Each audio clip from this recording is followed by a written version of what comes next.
Hello everybody, welcome back to my channel Learn English with Yasvi. So today we are going to do chapter 4 The Cop and the Anthem part 1 from An Alien Hand, supplementary written in English for class 7th.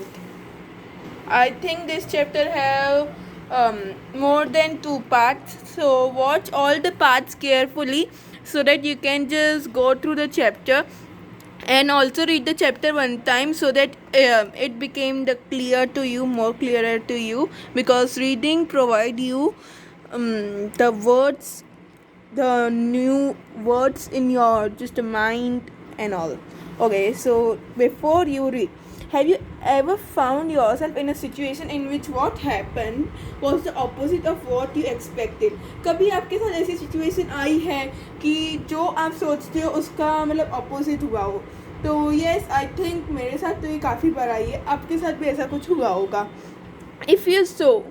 If so, you are familiar with the irony of the situation, which is often embarrassing. The story that you are going to read has a number of such situations. तो ये जो story है ना, इसमें काफ़ी ऐसी situation होती है जिसमें ऐसा सोचा जा रहा है कि ऐसा होगा, पर उसका बिल्कुल ऑपोजिट होता है. तो अभी स्टोरी के कुछ इंपॉर्टेंट पॉइंट्स पढ़ लेते हैं जो दिए गए हैं पार्ट फर्स्ट के. सोपी is a homeless jobless man. जो सोपी है, इधर एक कैरेक्टर बताया गया है, वो एक इस तरह से दिखता है. ये सोपी है और ये एक होमलेस जॉबलेस मैन है जिसके पास घर भी नहीं है, जॉब भी नहीं है. Winter is fast approaching and Soapy must have a place to stay. यानी कि जो विंटर है वो आ रही है, इसकी वजह से सोपी को एक प्लेस चाहिए जहाँ पे वो रह सके.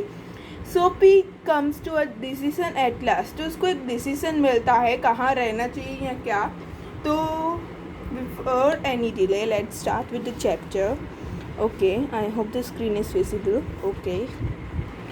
Soapy moved restlessly on his seat in Madison Square. तो जो सोपी है उसकी एक सीट है मेडिसन स्क्वायर पे, वहाँ पे वो जा रहा है. There are certain signs to show that winter is coming. तो काफ़ी साइंस बताई गई है कि विंटर आ रही है. तो कौन सी साइंस है? Birds begin to fly south. जब विंटर आती है ना तो क्या होता है, जो बर्ड्स होते हैं ना वो साउथ की तरफ जाते हैं. People want new warm quotes.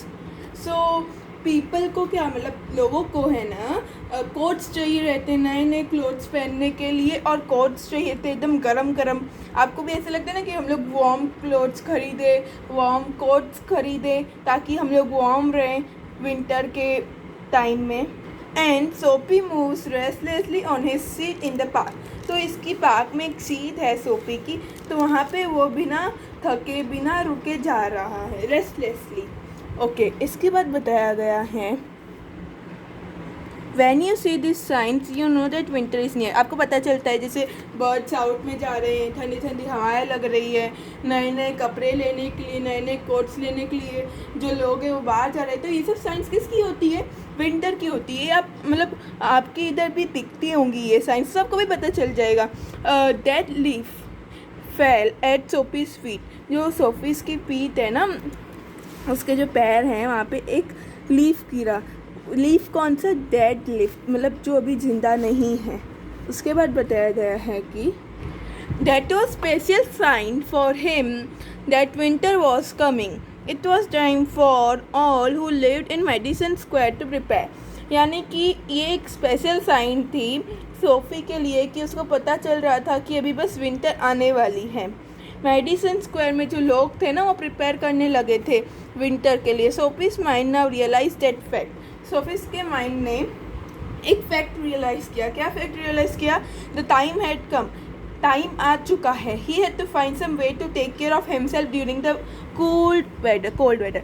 यानी कि अभी उसको अपनी केयर के लिए कोल्ड वेदर के ड्यूरिंग, मतलब जब ठंडी ठंडी हवाएं लगती है, उसको एक घर ढूंढना पड़ेगा, एक जॉब ढूंढनी पड़ेगी. क्योंकि वो क्या था? होमलेस एंड जॉबलेस मैन, जो हमने फर्स्ट पॉइंट में ही पढ़ा था. And therefore he moved restlessly on his seat. यानी कि वो मतलब रेस्ट लिए बिना अपनी सीट की तरफ आगे बढ़ा. Then here comes the next para. Soapy hopes for the winter was not very high. तो सोपी क्या सोचता है कि विंटर ज़्यादा मतलब हाई ना रहे, यानी कि ज़्यादा ठंडी ना हो.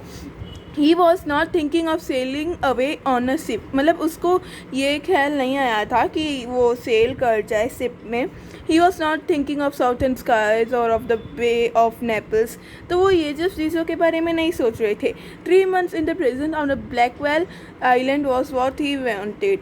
तो उसे 3 महीने की प्रिजन चाहिए थी ब्लैकवेल आइलैंड पे. क्यों चाहिए थी? क्योंकि वो आइलैंड पे अगर उसको प्रिजन मिल जाती है, जेल मिल जाती है, तो उधर 2 वक्त का खाना मिलेगा, पानी मिलेगा, जो अभी उसके पास नहीं था. As here also it is written, 3 months of food every day and a bed every night. 3 months safe from the cold north wind and safe from the cops. तो इधर क्या बताया गया है कि वो चाहता था कि वो मतलब ये काफ़ी मंथ्स के लिए, मतलब 3 मंथ्स के लिए उसको फूड मिल जाए, बेड मिल जाए सोने के लिए, और 3 महीने के लिए वो सेफली ये जो नॉर्थ विंड है उससे बच पाए. तो इधर और उधर एक भी चीज़ मेंशन की गई है, कॉप्स. तो कॉप्स क्या होती है? पुलिस होती है. वो चाहता है कि वो पुलिस से भी बचा रहे. इसकी वजह से वो किधर जाना चाहता है, ये आपसे पूछ सकते हो, किधर जाना चाहता है 3 मंथ्स के लिए? ब्लैकवेल्स आइलैंड में प्रिजन बनना चाहता है. Okay, I hope you understood this. That is what SoFi wanted most in the world. यही चीज़ सोफ़ी को चाहिए थी वर्ल्ड में, ऐसा बताया गया है. Then for years Blackwell Island had been his winter home. काफ़ी सालों तक विंटर में वो ब्लैकवेल आइलैंड में जाया करता था प्रिजन बन के. Richard New York made their plan to go to Florida और the shore of the Mediterranean sea each winter. जो न्यूयॉर्क के जो मतलब रिच पीपल रहते हैं ना, फ्लोरिडा जाते हैं मेडिटेरियन सी के मतलब द्वारा, और वो विंटर में ही जाते हैं, हर विंटर में. Sophie made his small plan for going to the island. तो क्या हुआ? अभी सोफ़ी ने एक प्लान बनाया है, तो देखते हैं वो क्या प्लान है. क्या वो एक्सपेक्ट करता है वैसा ही होता है या फिर अपोजिट होता है?